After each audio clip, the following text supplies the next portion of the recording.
go. This is just a fraction of our representation, but listen to the crowd. Listen. Alex Ayala, of course, the bazooka Brian Bagunas. Alex, number 50 in the world. Bagunas with, of course, his showcase. Erica D is right there also. Bagunas showcasing his skills with the FIVB World Championships. We had a total of 260 medals the last time out, 58 golds, 86 silvers, 116 bronzes, and beautiful looking. Hello mga kababayan, sa lahat ng mga nanonood sa Pilipinas at sa lahat ng mga pupunta dito sa Thailand. I'm so excited na lumaban for you guys, for the country. I'm so excited for the team to go out there and give it our all and have fun.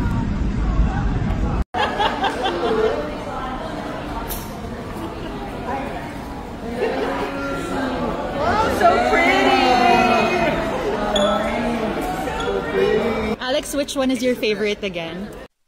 Kagulat World. Habang naghahanda ang buong delegasyon ng Pilipinas para sa opisyal na opening ceremony ng SEA Games 2025 sa Thailand, may isang atleta ang hindi makapaghintay.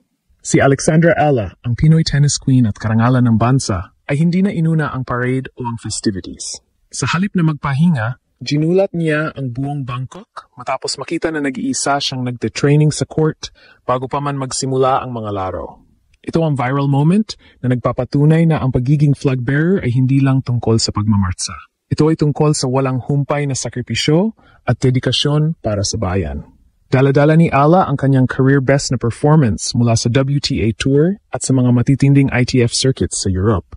Ngunit may isang bagay pa ring missing sa kanyang koleksyon, ang solo gold medal sa women's singles ng SEA Games. Ito ang matinding conflict na dala-dala niya.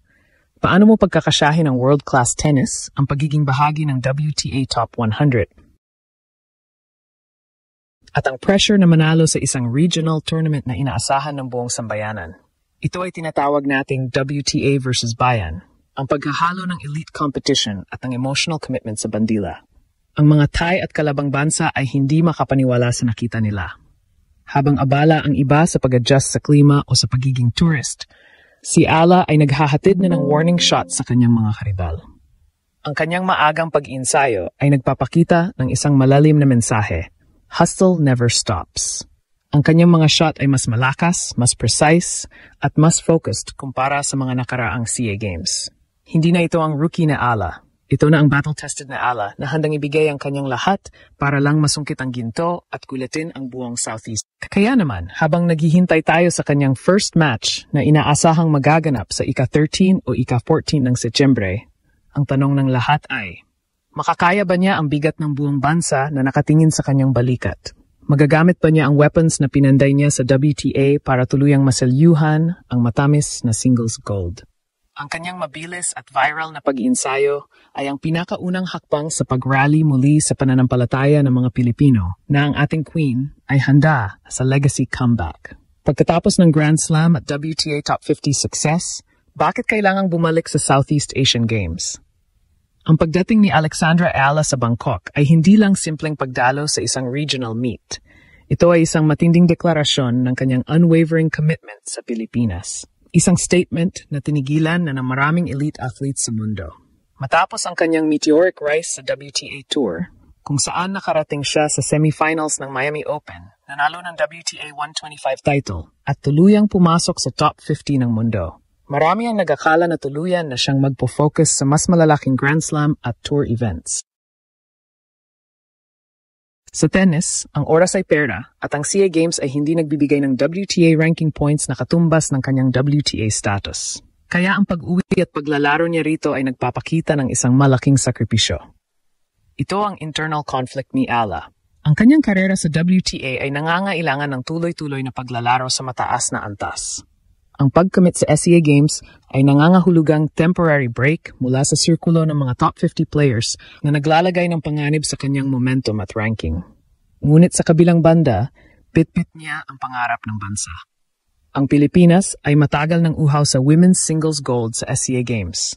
Noong una siyang sumabak noong 2022, 3 bronze lang ang kanyang naiuwi. Ngayon, sa kanyang peak performance bilang flag bearer at may WTA pedigree, Ang pressure na manalo ay hindi na lang personal kundi pambansa. Ang pagiging flag bearer niya, kasabay ng kanyang maagang at viral na pag-insayo sa Bangkok, ay lalong nagpatindi sa narrative. Sa kanyang mga balikat, nakapatong ang bigat ng pag-asang matutuldukan ang matagal ng SEA Games curse sa tennis. Ang kanyang mga kalaban sa Southeast Asia, tulad ng powerhouse ng Indonesia na si Janice Chen o ang mga Thai home court favorites, ay matagal nang naghahanda para sa kanya. Ang kanilang game plan ay simple. Durugin ang WTA star at patunayang hindi sapat ang international exposure para manalo sa regional grind. Ang buong Thailand ay nagulantang dahil sa ipinakita niyang dedication. Habang nag-aayos pa ng gear at nagpapahinga ang iba, siya ay walang awa na nagte-training. Ito ang Pinoy grit na ipinundar niya sa Rafa Nadal Academy. Ang bawat pawis na tumulo sa Bangkok court ay nagdedeklara, "Hindi ako naglaro sa WTA para lang maging sikat. Nandito ako para ibigay ang ginto sa Pilipinas." Ang SEA Games na ito ay hindi stepping stone. Ito ay patunay na sa puso ng isang WTA champion, ang kulay gold ng bandila ay mas mahalaga kaysa sa ranking points. Ginawang mini Grand Slam ni Alex Ala ang Bangkok. Paano niya sinira ang regional comfort zone ng kanyang mga kalaban? Kung inaakala ng mga kalabang bansa na magiging casual lang ang paglalaro ni Alex Ala sa SEA Games, nagkakamali sila. Ang viral na pag-insayo ni Ala ay hindi lang basta hype. Ito ay bahagi ng isang calculated strategic move na nagpapakita ng kanyang WTA-level professionalism. Ang kanyang preparasyon sa Bangkok ay hindi sumunod sa standard regional protocol. Sinundan nito ang ruthless regimen na dinisenyo para sa Grand Slams. Ang pinakamalaking pagkakaiba ng WTA at SEA Games ay ang emotional atmosphere. Sa SEA Games, ang mga atleta ay kadalasang nagre-relax at nakikipaghalubilo sa Athletes Village. Ngunit si Ala, gamit ang disiplina niya mula sa Rafa Nadal Academy, ay sinaraduhan ng sarili sa tournament zone. Hindi siya nagpalin lang sa comfort zone ng Bangkok. Ginawa niya mini-major tournament ang SEA Games. Ang kanyang training ay sumailalim sa intensity pacing. Ang kanyang drills ay dinisenyo upang tularan ang 5-set mental marathon ng Grand Slam kahit pa 3 sets lang ang laro sa SEA Games. Ito ay para masigurong hindi siya bibigay sa matinding init ng Thailand at sa pressure points. Opponent analysis. Sa tulong ng kanyang coaching team, nag-focus siya hindi lang sa kanyang laro, kundi sa analytical breakdown ng specific tactics ng kanyang Southeast Asian rivals. Alam ni Ala na ang mga kalaban ay gagamit ng familiarity sa kanyang laro. Kaya ang focus niya ay sa unpredictability at new shot variations na hindi pa nila nakikita sa WTA highlights. Mental isolation. Ito ang pinakamahirap. Kailangan niyang ihiwalay ang kanyang role bilang flag bearer, simbolo ng pag-asa, mula sa role niya bilang WTA top 50 player, ruthless competitor. Ang bawat palo ay kailangan walang emosyon, tanging precision lang ang nagdidikta. Ang impact nito sa mga kalaban ay nakakagulantang. Sa halip na makakita ng isang atleta na nagre-relax, nakikita nila ang isang WTA machine na handang durugin sila. Ang message ay malinaw. Ang WTA experience ni Ala ay hindi lang pamagat. Ito ay weapon.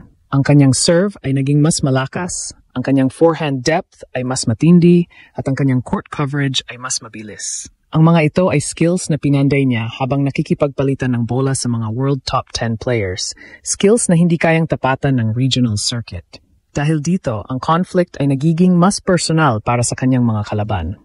Para sa kanila, hindi lang ito ang pag-uwi ng gold para sa kanilang bansa. Ito ay ang pagkakataong mapatunayan na ang regional talent ay kayang mag-upset ng isang global superstar. Pero ang maagang at intense na training ni Ala ay nagbigay ng emotional disadvantage sa kanila dahil bago pa man magsimula ang laro, alam na nila. Ang WTA Beast ay gising na at handang-handa na para sa ginto.